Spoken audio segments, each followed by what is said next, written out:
أعوذ بالله من الشيطان الرجيم. بسم الله الرحمن الرحيم. يا أيها الذين آمنوا ما لكم إذا قيل لكم انفروا في سبيل الله أثاقلتم إلى الأرض أرضيتم بالحياة الدنيا من الآخرة فما متاع الحياة الدنيا في الآخرة إلا قليل إلا تنفروا يعذبكم عذابا أليما ويستبدل قوما غيركم ولا تضروه شيئا والله على كل شيء قدير. صدق الله العلي العظيم. ആദരണീയരായ സത്യവിശ്വാസിനികളെ, സർവാധിനാഥനായ അല്ലാഹു സുബ്ഹാനഹു വ തആലയെ സൂക്ഷിച്ച് ജീവിതത്തിന്റെ എല്ലാ മേഖലകളും തഖ്വാബോധത്തോടുകൂടി ക്രമീകരിക്കണമെന്ന് എന്നോടെന്ന പോലെ നിങ്ങൾ ഓരോരുത്തരോടും വസിയത്ത് ചെയ്യുന്നു, ഉപദേശിക്കുന്നു. അർഹമുറാഹിയായ തമ്പുരാൻ അവന്റെ ഇഷ്ടവും പൊരുത്തവും കരസ്ഥമാക്കി ഈ ഭൂമിയിൽ അവന് വിധേയപ്പെട്ട് ജീവിതം ധന്യമാക്കാൻ കഴിയുന്ന, ഇരുലോകത്തും വിജയിക്കാൻ കഴിയുന്ന നല്ല അടിമകളുടെ കൂട്ടത്തിൽ നമ്മെ എല്ലാവരെയും ഉൾപ്പെടുത്തി അനുഗ്രഹിക്കുമാറാകട്ടെ. കഴിഞ്ഞ ഖുതുബയിൽ ഇസ്റാ മിഅ്റാജ് യാത്രയുമായി ബന്ധപ്പെടുത്തി നമസ്കാരം നിർവഹിക്കുന്ന ഒരു വിശ്വാസിയെ വാർത്തെടുക്കുക എന്ന വിഷയത്തെ സൂചിപ്പിക്കുകയുണ്ടായി. അഥവാ അല്ലാഹുവുമായി ഏറ്റവും കൂടുതൽ ബന്ധം പുലർത്തുന്ന, ഏറ്റവും അടുത്ത ബന്ധം പുലർത്തുന്ന, അല്ലാഹുവിനോടുള്ള അവകാശങ്ങൾ വകവെച്ചു കൊടുക്കുന്നിടത്ത് യാതൊരു അലംഭാവവും കാണിക്കാത്ത, നമസ്കാരം ഒരു വിശ്വാസിയെ പരിശീലിപ്പിക്കുന്ന ഏറ്റവും വലിയ ലക്ഷ്യം. നമസ്കാരം ഒരിക്കലും ഒരു ലക്ഷ്യമല്ല എന്നും മറ്റു ചില വലിയ ലക്ഷ്യങ്ങളിലേക്ക് മനുഷ്യനെ പാകപ്പെടുത്തിയെടുക്കുന്ന പരിശീലനമാണ് എന്നും സൂചിപ്പിക്കുകയുണ്ടായി. എന്താണ് ഭൂമിയിൽ നമസ്കാരം നിർവഹിക്കുന്ന ഒരു മുസ്ലിമിന് നിർവഹിക്കാനുള്ള ദൗത്യം? ഒരുപക്ഷെ ഈ കാലഘട്ടത്തിൽ 2024 ഫെബ്രുവരി 2 ഇന്ന് ഏറ്റവും പ്രസക്തമായ ഒരു ചോദ്യമായിരിക്കും ഒരുപക്ഷെ ഞാനിപ്പോൾ ഉന്നയിച്ച ഈ തലവാചകം. എന്താണ് 5 നേരം നമസ്കരിക്കുന്ന ഒരു വിശ്വാസിയുടെ മേൽ അല്ലാഹു സുബ്ഹാനഹു വ തആല ഏൽപ്പിച്ചു തന്നിട്ടുള്ള ദൗത്യം? അവൻ ജീവിക്കുന്ന അവന്റെ ചുറ്റുപാടിൽ ഓരോ ദിവസവും അവൻ ഇടപഴകിക്കൊണ്ടിരിക്കുന്ന അവന്റെ പരിസരങ്ങളിൽ അവന്റെ നമസ്കാരം കൊണ്ട് നേടിയെടുക്കേണ്ട വെളിച്ചം, ശക്തി എന്ത് എന്നതിനെ കുറിച്ച് ഒരു ആലോചനയുണ്ട്. വിശേഷിച്ച് നാം ഇപ്പോൾ ജീവിച്ചുകൊണ്ടിരിക്കുന്ന നമ്മുടെ സമയം ഇന്ത്യയെ സംബന്ധിച്ചിടത്തോളം ഗ്യാൻവാപി മസ്ജിദിൽ കൂടി പൂജകൾ ആരംഭിച്ച സന്ദർഭമാണ്. വളരെ ഗൗരവത്തോടുകൂടി മുസ്ലിം സമൂഹം ഇന്ത്യയെക്കുറിച്ചും ഇന്ത്യയിലെ ഇസ്ലാമിക സമൂഹത്തെക്കുറിച്ചും അവരുടെ ചരിത്രവും വർത്തമാനവും ഭാവിയും വിലയിരുത്തേണ്ടിയിരിക്കുന്നു. കേവലം വർത്തമാനം മാത്രം വിലയിരുത്തിയാൽ പോരാ. ജാൽവാദി മസ്ജിദ്, അതിന്റെ ചരിത്രം ഔറംഗസീബിലേക്കും അക്ബറിലേക്കും ഒക്കെ നീണ്ടുകിടക്കുന്ന മുഗൾ സാമ്രാജ്യത്വത്തിന്റെ കാലഘട്ടത്തിൽ നിർമ്മിക്കപ്പെട്ട പള്ളിയാണ്. ആ പള്ളി നിർമ്മിക്കപ്പെടുകയും അവിടെ നമസ്കാരം നടക്കുകയും ആരാധനാ കർമ്മങ്ങൾ നടക്കുകയും ചെയ്ത് എത്രയോ വർഷങ്ങൾക്ക് ശേഷം മറാത്ത ഭരണകൂടം വരുമ്പോൾ മാത്രമാണ്, അല്ലെങ്കിൽ മുഗൾ സാമ്രാജ്യത്വത്തിന്റെ പതനത്തിന് ശേഷമാണ് അവിടെ ഹൈന്ദവ ദേവാലയം ഉയരുന്നത് തന്നെ. അഥവാ ഒരു അമ്പലം, ഒരു ക്ഷേത്രം തകർത്തെറിഞ്ഞുകൊണ്ട് സ്ഥാപിക്കപ്പെട്ട പള്ളിയല്ല ഗ്യാൻവാപി എന്നതാണ് യാഥാർത്ഥ്യം. ഇനി സംഭവിക്കാൻ പോകുന്ന മധുരയും അങ്ങനെ തന്നെയാണ്. എന്നല്ല, ഈ സമൂഹം തയ്യാറാക്കി വച്ചിട്ടുള്ള 3000-ലധികം പള്ളികളുടെ പേരുകൾ കേരളത്തിലെ ചേരമാൻ ജുമാ മസ്ജിദ് ഉൾപ്പെടെയുള്ള 3000-ഓളം വരുന്ന പള്ളികൾ, അവയൊന്നും ഏതെങ്കിലും മതവിശ്വാസികളുടെ ആരാധനാലയങ്ങൾ തകർത്തെറിഞ്ഞുകൊണ്ട് സ്ഥാപിക്കപ്പെട്ടവയല്ല. അത് യാഥാർത്ഥ്യമാണ്, വസ്തുതയാണ്. കോടതിക്കും അറിയാം, ഭരണകൂടത്തിനും അറിയാം, ചരിത്രം അറിയുന്ന ഓരോരുത്തർക്കും അറിയാം. എന്നല്ല, അവകാശവാദം ഉന്നയിക്കുന്ന ഇക്കൂട്ടർക്കും അതിനെക്കുറിച്ച് കൃത്യമായ ധാരണയും അവബോധവുമുണ്ട്. പക്ഷേ എന്നിട്ടും ബാബരി മസ്ജിദിലെ വിധി പ്രസ്താവത്തിൽ സുപ്രീം കോടതി പറഞ്ഞതുപോലെ ബാബരി മസ്ജിദ് ഇരിക്കുന്ന ഭൂമിയിൽ ഒരു ഹൈന്ദവ ദേവാലയം ഉണ്ടായിരുന്നു എന്നതിന്റെ തെളിവുകളൊന്നും ഭൂമിക്കടിയിൽ നിന്ന് കണ്ടെടുക്കാൻ കഴിഞ്ഞിട്ടില്ല. അതൊരു ഹൈന്ദവ ദേവാലയമായിരുന്നു എന്ന് തെളിയിക്കാവുന്ന ഒന്നും അവിടെ ഇല്ല.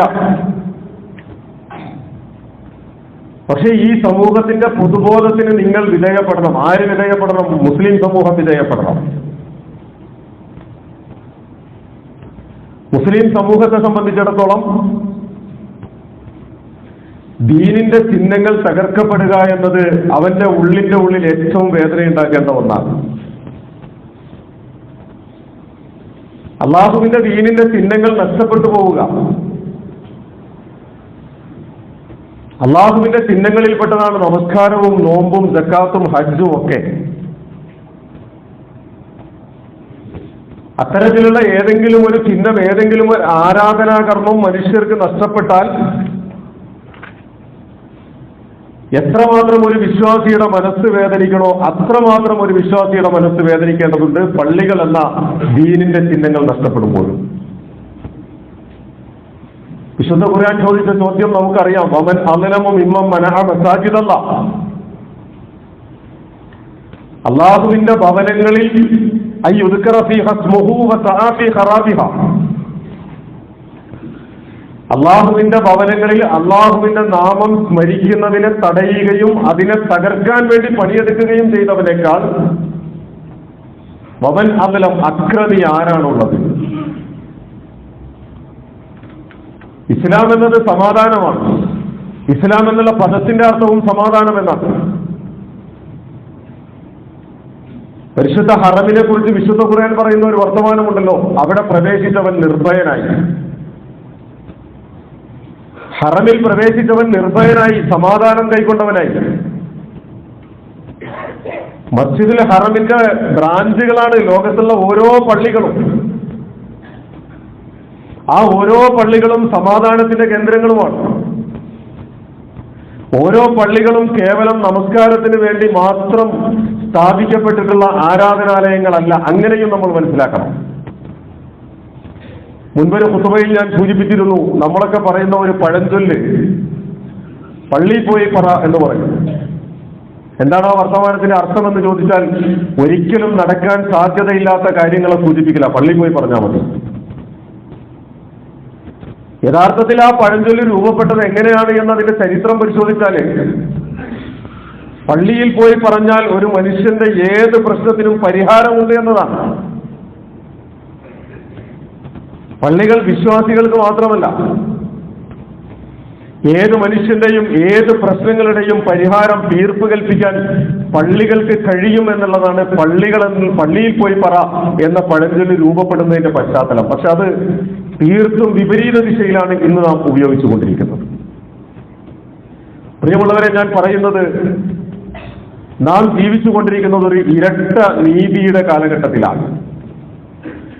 ഒരു ബൈനറിയിലൂടെ രാജ്യത്തെ പൗരന്മാരെ നോക്കിക്കണ്ടുകൊണ്ടിരിക്കുക, രണ്ട് ദിശയിൽ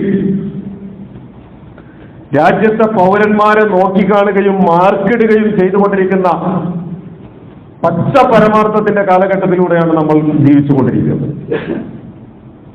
ഇസ്ലാം ഭീതി എന്ന് പറയുന്ന, ഇസ്ലാമോഫോബിയ എന്ന് പറയുന്നത് അള്ളാഹുവിന്റെ ദീനിനെ എത്രമാത്രം തെറ്റിദ്ധരിപ്പിക്കാൻ കഴിയുമോ അത്രമാത്രം തെറ്റിദ്ധരിപ്പിക്കലുകളിലൂടെ ഭീതി ജനിപ്പിച്ചുകൊണ്ടിരിക്കുന്നു. നമ്മൾ ആലോചിച്ച് നോക്കൂ, ബാബരി മസ്ജിദ് തകർക്കപ്പെട്ട ഭൂമിയിൽ രാമക്ഷേത്രം ഉയരുന്നു, ജാൻവാദിയിൽ ശിവക്ഷേത്രം ഉയരാൻ പോകുന്നു, മധുരയിൽ ശ്രീകൃഷ്ണ ക്ഷേത്രം ഉയരാൻ പോകുന്നു. ഓരോ ദൈവങ്ങളുടെയും പേരിൽ ഓരോന്ന് സ്ഥാപിക്കപ്പെടുന്നതോടുകൂടി ഏറ്റവും പ്രസിദ്ധമായ ഈ 3 പള്ളികൾ തകർക്കപ്പെടുന്നതോടുകൂടി ലോകത്തെ മൊത്തം മനുഷ്യർക്കിടയിൽ സ്ഥാപിക്കപ്പെടാൻ പോകുന്ന തെറ്റിദ്ധരിപ്പിക്കപ്പെടുന്ന ഒരു ചരിത്രബോധം എന്ന് പറയുന്നത് മുസ്ലിങ്ങൾ അമ്പലങ്ങൾ തകർത്താണ് പള്ളികൾ സ്ഥാപിച്ചത് എന്നതാണ്.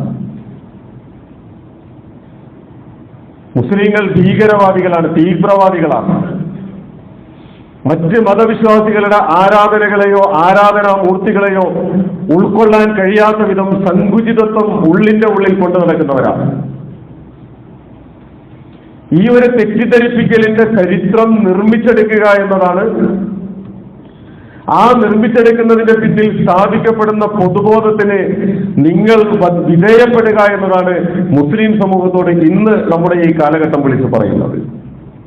ഇവിടെ നമ്മൾ ആലോചിക്കും, വിശുദ്ധ ഖുർആൻ പറയുന്നുണ്ടല്ലോ, വലാ തഹിനു വലാ തഹ്സനു അൻതുമുൽ അഅ്ലൗന ഇൻ കുൻതും മുഅ്മിനീൻ. വലാ തഹിനു വലാ തഹ്സനു, നിങ്ങൾ ദുഃഖിക്കേണ്ടതില്ല, നിങ്ങൾ ഭയപ്പെടേണ്ടതില്ല. അൻതുമുൽ അഅ്ലൗന ഇൻ കുൻതും മുഅ്മിനീൻ, നിങ്ങളാണ് വിശ്വാസികളെങ്കിൽ ഏറ്റവും ഉന്നതരായ ആളുകൾ നിങ്ങളാണ്. എവിടെയാണ് നമ്മൾ ഈ ഔന്നത്യം കാണുന്നത്? അള്ളാഹുവിന്റെ മുമ്പിൽ നമസ്കരിക്കാൻ നിൽക്കുമ്പോൾ ഉള്ള ഔന്നത്യത്തെ കുറിച്ചാണോ? അല്ലെങ്കിൽ ഞാനൊരു മുസ്ലിമാണ് എന്ന് എന്റെ സ്വകാര്യ ജീവിതത്തിന്റെ മേഖലകളിൽ ഞാൻ പറഞ്ഞു വെക്കുന്ന അല്ലെങ്കിൽ ഞാൻ അനുഭവിക്കുന്ന അനുഭൂതികളുടെ സന്ദർഭത്തിലാണോ? പ്രിയമുള്ളവരെ, വിശ്വാസികളുടെ ഔന്നത്യം എന്ന് പറയുന്നത് അല്ലാഹു സുബ്ഹാനഹു വ തആല ഈ ദീനിന്റെ ഭാഗമായി നിലനിൽക്കാൻ നമ്മളെ ഓരോരുത്തരെയും തെരഞ്ഞെടുക്കുമ്പോൾ ഏൽപ്പിച്ച ഉത്തരവാദിത്വത്തിന്റെ ഭാഗമാണ്. നമ്മൾ തീരുമാനിച്ചതാണോ നമ്മൾ മുസ്ലിങ്ങളാകണമെന്ന്? അള്ളാഹു നൽകിയ ഔദാര്യമല്ലേ, അള്ളാഹു നൽകിയ ഏറ്റവും വലിയ അനുഗ്രഹമല്ലേ ഈ ദീനിന്റെ ഭാഗമായി ഇങ്ങനെ നിൽക്കാനും ഇങ്ങനെ ഇരിക്കാനും ഇങ്ങനെ നിലകൊള്ളാനും നമുക്ക് കഴിയുന്നു എന്നത്? ആ ഒരു ഔദാര്യം അല്ലാഹു സുബ്ഹാനഹു വ തആല നമുക്ക് നൽകിയിട്ടില്ലായിരുന്നുവെങ്കിൽ, അള്ളാഹുവിന്റെ ദീനിന്റെ വെളിച്ചം അല്ലാഹു സുബ്ഹാനഹു വ തആല നമുക്ക് നൽകിയിട്ടില്ലായിരുന്നുവെങ്കിൽ എന്റെയും നിങ്ങളുടെയും ഒക്കെ ജീവിതം ഏത് ദിശയിൽ എങ്ങനെ മുന്നോട്ട് പോകുന്നവയായിരിക്കും? അപ്പോൾ ആ ഔദാര്യത്തിന്റെ വലിപ്പത്തെ കുറിച്ച് നമ്മളൊന്ന് സ്വസ്ഥമായിട്ട് ആലോചിക്കണം. എന്റെ റബ്ബ്, എന്റെ നാഥൻ എന്നെ അനുഗ്രഹിച്ചിരിക്കുന്നു. എന്റെ നാഥൻ എന്നെ എങ്ങനെ അനുഗ്രഹിച്ചു എന്ന് ചോദിച്ചാൽ, ഒരുപാട് കൂരിരുട്ടുകൾക്കിടയിൽ നിന്ന് അള്ളാഹുവിന്റെ ദീനിന്റെ മനോഹാരിത നിറഞ്ഞ സൗന്ദര്യമുള്ള ഈ വെളിച്ചം എന്റെ ജീവിതത്തിലേക്ക് എനിക്ക് പങ്കുവച്ചു തന്നു. ആ പങ്കുവച്ച് തന്നിടത്ത് വലാ തഹിനു വലാ തഹ്സനു അൻതുമുൽ അഅ്ലൗൻ, നിങ്ങൾ ദുഃഖിക്കേണ്ടതില്ല, നിങ്ങൾ ഭയപ്പെടേണ്ടതില്ല, നിങ്ങളാണ് ഏറ്റവും ഉന്നതർ. എങ്ങനെയെങ്കിൽ ഇൻ കുൻതും മുഅ്മിനീൻ, വിശ്വാസികളാണ്. അപ്പൊ എവിടെയോ ഒരു ചോർച്ച നമുക്ക് സംഭവിച്ചിട്ടുണ്ട് എന്ന് നമുക്ക് തോന്നും. എവിടെയോ നമുക്ക് ചിലത് നഷ്ടപ്പെട്ടു പോയി എന്ന് നമുക്ക് തോന്നും. ആ തോന്നലുകളെ കുറിച്ച് വിശുദ്ധ ഖുർആൻ പറഞ്ഞു വെക്കുന്ന സൂറത്തു തൗബയിലെ 38, 39 സൂക്തങ്ങളാണ് ഞാൻ ഏറ്റവും ആദ്യം പാരായണം ചെയ്തത്. യാ അയ്യുഹല്ലദീന ആമനു, അല്ലയോ വിശ്വസിച്ചവരെ. നേരത്തെ ഞാൻ പറഞ്ഞ നമസ്കരിക്കുന്ന മുസ്ലിമിനെയാണ് വിളിക്കുന്നത്. അള്ളാഹുവിനെ ഇബാദത്തെടുക്കുന്ന മുസ്ലിമിനോടാണ് വിളി. യാ അയ്യുഹല്ലദീന ആമനു, അല്ലയോ വിശ്വസിച്ചവരെ. മാലക്കും ഇദാ ഖീല ലക്കും അൻഫിറൂ ഫീ സബീലില്ലാഹി അസ്സാഖൽതും ഇലൽ അർദ്, അള്ളാഹുവിന്റെ മാർഗത്തിൽ ഇറങ്ങിത്തിരിക്കണമെന്ന് നിങ്ങളോട് പറയുമ്പോ മാലക്കും, നിങ്ങൾക്ക് എന്ത് പറ്റി? അസ്സാഖൽതും ഇലൽ അർദ്, നിങ്ങൾ ഭൂമിയോട് ഒട്ടിപ്പോവുകയാണ്. നിങ്ങൾ അള്ളാഹുവിന്റെ മാർഗത്തിൽ എഴുന്നേറ്റ് നിൽക്കണം. നിങ്ങളുടെ നിസ്സംഗത, നിങ്ങളുടെ മൗനം.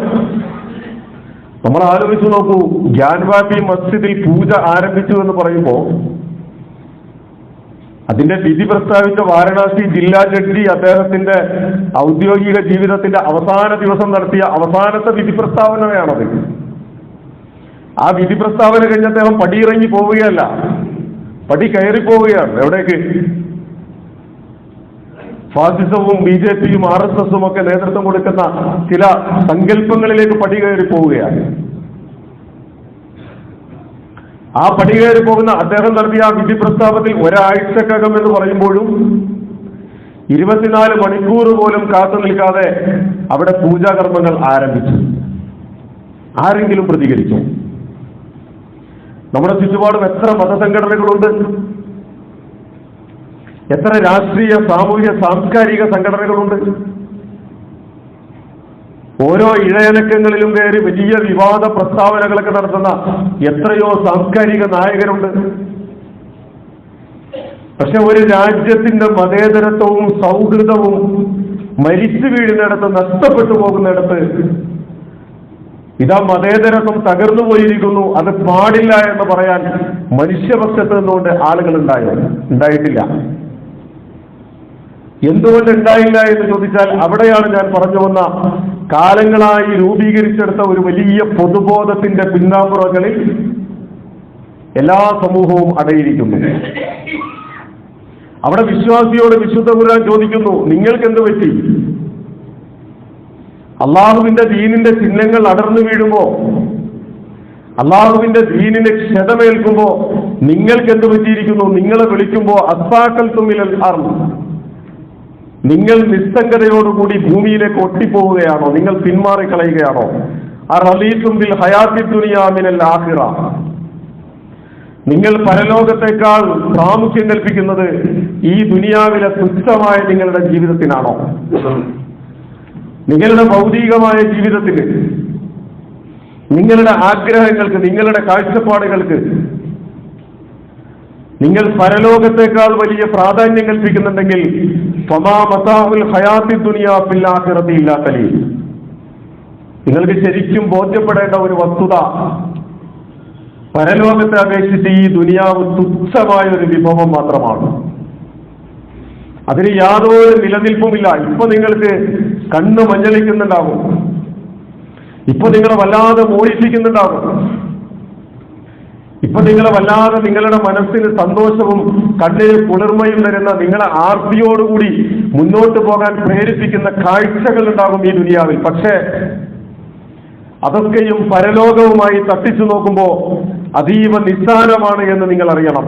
മാത്രമല്ല, നിങ്ങൾ ഈ മൗനത്തിന്റെ വൽമീകങ്ങളിൽ നിന്ന് പുറത്തേക്ക് വരുന്നില്ലെങ്കിൽ, നിങ്ങൾ പ്രതികരിക്കാൻ നിങ്ങൾ സന്നദ്ധരാകുന്നില്ലെങ്കിൽ, ഇല്ലാ തംഫിറു, നിങ്ങൾ ഇറങ്ങിത്തിരിക്കാൻ നിങ്ങൾ സന്നദ്ധരായിട്ടില്ലെങ്കിൽ യുഅദ്ദിബുകും അദാബൻ അലീമ, അല്ലാഹു സുബ്ഹാനഹു വ തആല നിങ്ങൾക്ക് വേദനാജനകമായ ശിക്ഷ ഒരുക്കി വെച്ചിട്ടുണ്ട്. നമ്മളോടാണ് ഈ പറയുന്നത്. ആരാണ് പറയുന്നത്? അള്ളാഹുവാണ് പറയുന്നത്. അല്ലയോ, നമസ്കരിക്കുന്ന 5 നേരവും ബാങ്ക് കേൾക്കുമ്പോൾ കൃത്യമായി ഒന്നുമെടുത്ത് തികഞ്ഞ ജാഗ്രതയോടും സൂക്ഷ്മതയോടും കൂടി ആരാധനാകർമ്മങ്ങൾ ഓരോന്നും പുലർത്തി പോകുന്ന, വിശുദ്ധ ഖുർആൻ പാരായണം ചെയ്യുന്ന വിശ്വാസിയായ മനുഷ്യ, ഈ സൂക്തം നീ കണ്ടില്ലേ? ഈ വിളിയുടെ ശബ്ദം നീ കേട്ടിട്ടില്ലേ? ഇനി നിനക്കിതിന് സാധ്യമല്ല എന്നാണ് നിന്റെ കാഴ്ചപ്പാടുകൾ പറയുന്നതെങ്കിൽ, എന്റെ ജീവിതമാണ് എനിക്ക് വലുത്, എന്റെ ദുനിയാവാണ് എനിക്ക് വലുത്, എന്റെ ഭൗതികമായ സങ്കല്പങ്ങളും സ്വപ്നങ്ങളുമാണ് എനിക്ക് വലുത് എന്ന് നിങ്ങൾ പറയുന്നുണ്ടെങ്കിൽ, വിചാരിച്ചു പോകുന്നുണ്ടെങ്കിൽ, നിങ്ങൾ മനസ്സിലാക്കുക, അല്ലാഹു സുബ്ഹാനഹു വ തആല നിങ്ങൾക്ക് വേണ്ടി വേദനാജനകമായ ശിക്ഷ ഒരുക്കി വെച്ചിരിക്കുന്നു. മാത്രമല്ല, വയസ്തബ്ദിൽ ഖൗമൻ ഗൈറകും, നിങ്ങൾ അവനെടുത്ത് മാറ്റും. നിങ്ങളെ കൊണ്ട് ഈ പണിക്ക് കഴിയില്ല, നിങ്ങളെ കൊണ്ട് നമസ്കരിക്കാനേ കഴിയൂ, നിങ്ങളെ കൊണ്ട് പ്രാർത്ഥിക്കാനേ കഴിയൂ, നിങ്ങളെ കൊണ്ട് പ്രായോഗികമായി അള്ളാഹുവിന്റെ ദീനിനു വേണ്ടി ഒന്ന് ശബ്ദിക്കാൻ, ഞാനൊരു മുസ്ലിമാണ് എന്ന് പറയാൻ നിങ്ങൾക്ക് കഴിയില്ല എങ്കിൽ, നിങ്ങളെ എടുത്ത് മാറ്റിയിട്ട് വയസ്തബ്ദിൽ ഖൗമൻ ഗൈറകും, നിങ്ങളല്ലാത്ത ഒരു സമൂഹത്തെ അള്ളാഹു കൊണ്ടുവരും, പകരം കൊണ്ടുവരും. ഉത്തരവാദിത്വം നിർവഹിക്കാൻ കഴിയുന്ന, നല്ല കഴിവുള്ള, ചിന്താശേഷിയുള്ള, വൈജ്ഞാനിക യോഗ്യതയുള്ള, ധാർമ്മിക ബാധ്യതകൾ ഏറ്റെടുക്കാൻ കെൽപ്പും തന്റെ ഇടവുമുള്ള ഒരു സമൂഹത്തെ അല്ലാഹു സുബ്ഹാനഹു വ തആല കൊണ്ടുവരും. വലാ തദുറുഹു ശൈഅ, നിങ്ങളെ പരാജയപ്പെടുത്തിയാൽ, നിങ്ങളെ അല്ലാഹു എടുത്തു മാറ്റിക്കളഞ്ഞാൽ, നിങ്ങളുടെ ഉത്തരവാദിത്വത്തിൽ നിങ്ങൾ ഒളിച്ചോടിയാൽ, അല്ലാഹു നിങ്ങളുടെ മേൽ നടപടി സ്വീകരിച്ചാൽ, വലാ തദുറുഹു ശൈഅ, അല്ലാഹുവിനെതിരെ ഒന്നും ചെയ്യാൻ നിങ്ങൾക്ക് കഴിയില്ല. അല്ലാഹുവിനെതിരെ ഒന്നും ചെയ്യാൻ നിങ്ങൾക്ക്, വല്ലാഹു അലാ കുല്ലി ഷൈഇൻ ഖദീർ, അല്ലാഹു സുബ്ഹാനഹു വ തആല എല്ലാ കാര്യങ്ങൾക്കും കഴിവുള്ളവനാകുന്നു. പ്രിയമുള്ളവരെ, നമ്മളെക്കുറിച്ച് പഠിക്കേണ്ട സൂക്ഷ്മ സാഹചര്യത്തെ കുറിച്ചാണ് ഞാൻ സൂചിപ്പിച്ചത്. മുൻപൊരിക്കൽ പറഞ്ഞിട്ടുള്ളത് പോലെ, നിങ്ങൾ അരിഫ് നഫ്സക, നീ നിന്റെ നഫ്സിനെ കുറിച്ചൊന്ന് അറിയണം. ആരാണ് നീ എന്ന ഒരു ബോധ്യം നിനക്കുണ്ടാകണം. നീ നിലകൊള്ളുന്ന സമുദായം, നമ്മൾ ആലോചിച്ച് നോക്കൂ, ഇന്ത്യയിൽ 800 കൊല്ലക്കാലം ഭരണാധികാരത്തിന്റെ കുത്തക മുസ്ലിം സമൂഹത്തിൻ്റെതായിരുന്നു. കച്ചവടത്തിന്റെ കുത്തക മുസ്ലിം സമൂഹത്തിൻ്റെതായിരുന്നു. കടൽ യാത്രയുടെ കുത്തക മുസ്ലിം സമൂഹത്തിൻ്റെതായിരുന്നു. ആ സമൂഹം രൂപീകരിച്ചെടുത്ത വലിയ ഒരു നാഗരികതയുണ്ട്. പള്ളികൾ പണിതു. എവിടെയാണ് പള്ളികൾ പണിതത്? മറ്റ് മതസമൂഹങ്ങളുടെയൊക്കെ ആരാധനാലയങ്ങൾ നോക്കൂ, വിജനമായ മലപ്രദേശങ്ങളിൽ, അല്ലെങ്കിൽ ആരോരും എത്തിപ്പെടാൻ സാധ്യതയില്ലാത്ത ഒറ്റപ്പെട്ട ഇടങ്ങളിലൊക്കെയാണ് ദേവാലയങ്ങൾ. ഇസ്ലാം അങ്ങനെ ആയിരുന്നില്ല. ഇസ്ലാം ഒരിടത്തൊരു പള്ളി നിർമ്മിച്ചിട്ടുണ്ടെങ്കിൽ ആ പള്ളിയോടനുബന്ധിച്ചൊരു അങ്ങാടിയുണ്ട്, ആ പള്ളിയോടനുബന്ധിച്ച് സാംസ്കാരിക കേന്ദ്രമുണ്ട്, ആ പള്ളിയോടനുബന്ധിച്ച് മനുഷ്യന്റെ ജീവിതത്തിന്റെ സമൂലമായ ഇടപെടലുകൾക്ക് സാധ്യമായ ഇടങ്ങൾ ഒക്കെയും ഒരുക്കിയിട്ടുണ്ട്. അങ്ങനെയുള്ളിടത്തെ പള്ളികൾ ഉണ്ടായിട്ടുള്ളൂ. എവിടെയെങ്കിലും നമ്മൾ കാണുന്നുണ്ടോ വലിയ ആ മലഞ്ചെരുവുകളൊക്കെ താണ്ടി ശൂന്യമായ വിജനമായ പ്രദേശങ്ങളിൽ? ഇസ്ലാമിൽ അങ്ങനെ ഒരു സംസ്കാരമില്ല. നേരെ മറിച്ച് ഇസ്ലാമിന്റെ സംസ്കാരം ഇങ്ങനെയാണ്. കച്ചവടം ചെയ്തു. കച്ചവടത്തിന്റെ കുത്തക മുസ്ലിം സമൂഹത്തിനായിരുന്നു. ഇന്ത്യയിലെ അറിയപ്പെട്ട കച്ചവട കേന്ദ്രങ്ങളൊക്കെ മുസ്ലിം ചുവയുള്ള പേരുകളാണ്. ബോംബെ, ഹൈദരാബാദ്, മൊറാദാബാദ്, ഏതെല്ലാം കച്ചവട കേന്ദ്രങ്ങൾ നമ്മൾ പരിശോധിച്ചു നോക്കിയോളൂ. രാജഭരണത്തിന്റെ കുത്തക മുസ്ലിം സമൂഹത്തിന്റെ കൈവശമായിരുന്നു. കച്ചവട യാത്രകൾ, കടൽ കടന്നുള്ള യാത്ര മുഴുവൻ ഇവരുടെ. ഇതൊക്കെയും തകർക്കപ്പെട്ടതിന് ശേഷവും മുസ്ലിം സമുദായത്തിന്റെ സാംസ്കാരികമായ അവശേഷിപ്പുകളെ കൂടി ഇല്ലാതാക്കുക എന്നിടത്തേക്കാണ് കാര്യങ്ങൾ മുന്നോട്ട് പോയിക്കൊണ്ടിരിക്കുന്നത്. പ്രിയമുള്ളവരെ, ഇവിടെ നമുക്ക് ചില ബാധ്യതകളുണ്ട്. ഞാൻ ഓതിവെച്ച സൂക്തം നമ്മളെ വല്ലാതെ തട്ടി വിളിക്കുന്നുണ്ട്. നിങ്ങൾ എവിടേക്കാണ് മാലക്കും? നിങ്ങൾക്ക് എന്ത് പറ്റി? നിങ്ങൾ ഇനിയും അലസരും നിസ്സംഗരുമായിട്ട് മുന്നോട്ട് പോവുകയാണ്. നാം ചില നടപടിക്രമങ്ങളിലേക്ക് പോകണം. എങ്ങനെ? നമ്മുടെ മക്കളെ, നമ്മുടെ കുടുംബത്തെ, നമ്മുടെ സമൂഹത്തെ അള്ളാഹുവിന്റെ തൃപ്തിയിലേക്ക് വാർത്തെടുക്കാൻ നമ്മൾ എന്തിനാ മക്കളെ വളർത്തുന്നത് എന്ന് ചോദിച്ചാൽ, അല്ലെ, അങ്ങനെ ഒരു ചോദ്യം ഒന്ന് ചോദിച്ചു നോക്കും. നമ്മൾ എന്തിനാ മക്കളെ വളർത്തുന്നത്? നല്ല വിദ്യാഭ്യാസം ഉണ്ടാകണം, നല്ല ജോലി കിട്ടണം, നല്ല കുടുംബജീവിതം ഉണ്ടാകണം, പല വിദേശ രാഷ്ട്രങ്ങളിലൊക്കെ പോയി പേരും പെരുമയും പ്രശസ്തിയും ഒക്കെ ഉണ്ടാക്കണം. പക്ഷെ ഈ കാലഘട്ടത്തിൽ ഫലസ്തീനിലെ മാതാക്കളോട് ചോദിച്ചാൽ അവർ പറയുന്ന മറുപടി എന്തായിരിക്കും?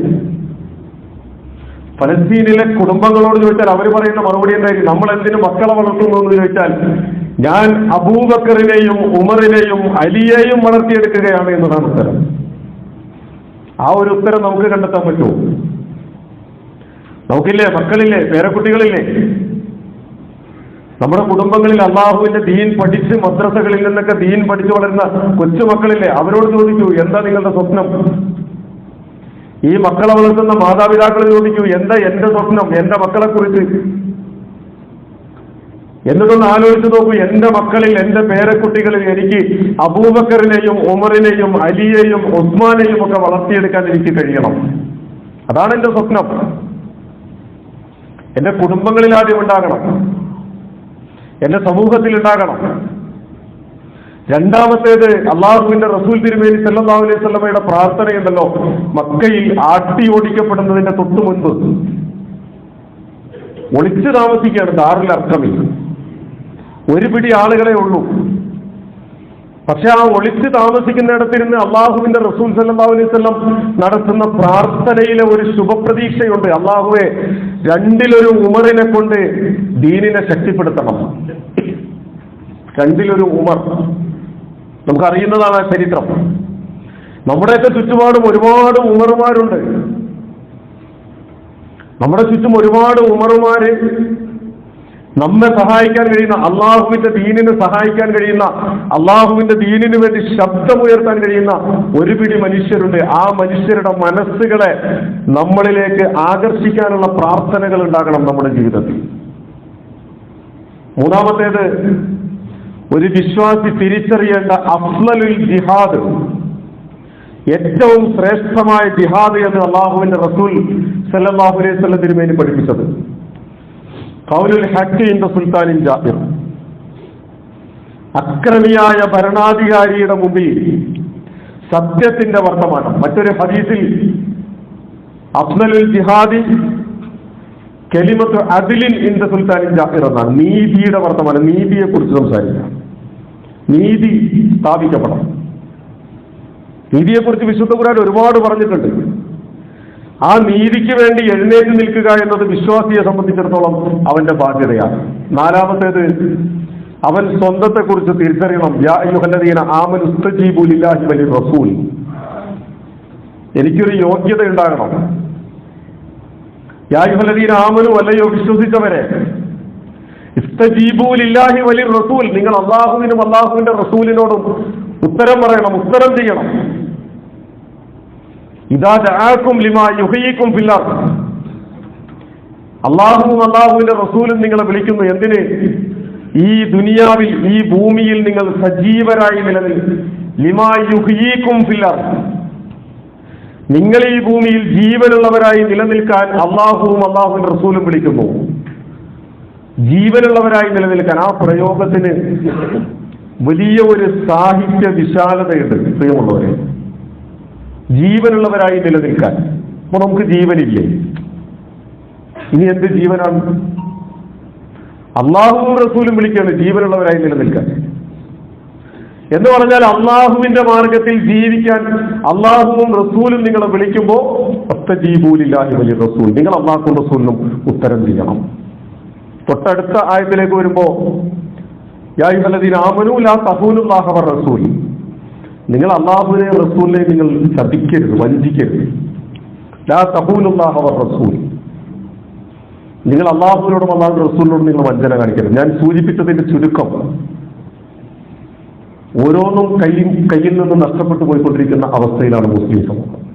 ഇനി വരാൻ പോകുന്നുണ്ട്, ഏക സിവിൽ കോഡ് വരും, NRC വരും, പുതിയ പുതിയ തിട്ടൂരങ്ങൾ ഓരോന്നോരോന്നായിട്ട് ഇങ്ങനെ ഇറങ്ങിക്കൊണ്ടിരിക്കും. പള്ളികൾ പലതും നഷ്ടപ്പെടും. പക്ഷെ മുസ്ലിം സമൂഹത്തിന്റെ ഈമാൻ നഷ്ടപ്പെട്ടു പോകേണ്ടതില്ല. മുസ്ലിം സമൂഹത്തിന്റെ ഈമാൻ ചോർന്നു പോയി കഴിഞ്ഞാൽ അവരുടെ ഔന്നത്യം നഷ്ടപ്പെട്ടു എന്നാണ് അതിന്റെ അർത്ഥം. ഈമാൻ ചോർന്നു പോയി കഴിഞ്ഞാൽ നിങ്ങളുടെ കാറ്റുപോയി എന്നതാണ് വിശുദ്ധ ഖുർആന്റെ ഭാഷ്യം. നിങ്ങളുടെ ഐക്യബോധത്തെയും ഈമാനിനെയും ഒക്കെ ചേർത്ത് വെച്ചുകൊണ്ട് വിശുദ്ധ ഖുർആൻ പറയുന്നതാ, നിങ്ങൾ ഇത് നഷ്ടപ്പെടുത്തി കഴിഞ്ഞാൽ പിന്നെ നിങ്ങളുടെ കാറ്റുപോയി. നിങ്ങൾ ചരിത്രം പഠിക്കണം. നമ്മൾ വിശ്വാസികൾ ചരിത്രം പഠിക്കണം, വർത്തമാനം പഠിക്കണം, ഭാവിയെക്കുറിച്ച് ചിന്തിക്കണം. അരിഫ് നഫ്സക, നമ്മെക്കുറിച്ച് പഠിക്കുക. തരിഫ് അഹൂക്ക, നമ്മെ സഹായിക്കാൻ കഴിയുന്നവരെ കുറിച്ച് പഠിക്കുക, നമ്മുടെ സഹോദരങ്ങളെ കുറിച്ച് പഠിക്കുക. തരിഫ് അദുവക, നമ്മുടെ ശത്രുക്കളെ കുറിച്ച് പഠിക്കുക.